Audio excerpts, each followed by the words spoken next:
A 10-kiloton nuclear bomb detonates in the middle of New York City, one of the world's biggest pedestrian areas.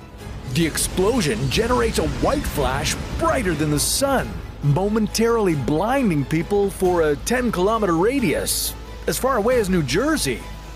A wave of scorching heat and a giant fireball as hot as the sun reduces everyone within 30 meters to dust. Only stark silhouettes can be seen on the floor.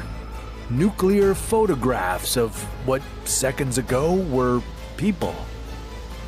Horrifying. And this dreadful scenario is just the beginning.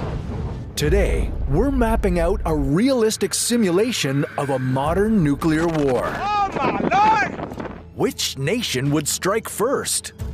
How many billions of people would die? And what kind of society would emerge on the other side? Now, which nations would be able to bring the world to ashes? Well, this is all hypothetical, but the United States and Russia stand as the two nations with the most substantial nuclear arsenals. Both possess thousands of nuclear warheads, enough to cause widespread destruction on an unimaginable scale. And they've already been exchanging threats, sanctions, and ultimatums. Bad blood is an understatement. 1 week before the impending nuclear exchange, panic ensues as global leaders appear unable to avert catastrophe. But then, the world's worst fear begins to materialize when the first use of a tactical nuclear weapon occurs, aimed at a Russian military target.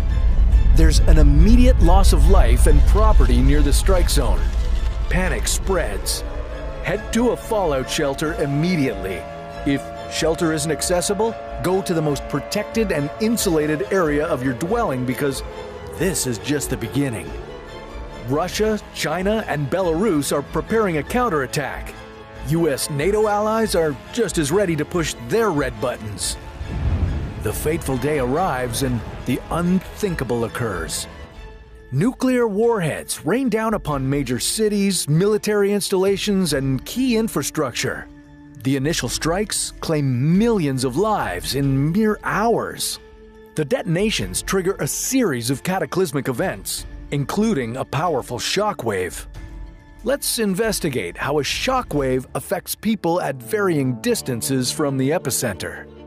Well, we've already seen what happens when you're within 1 kilometer of the bomb blast. The extreme heat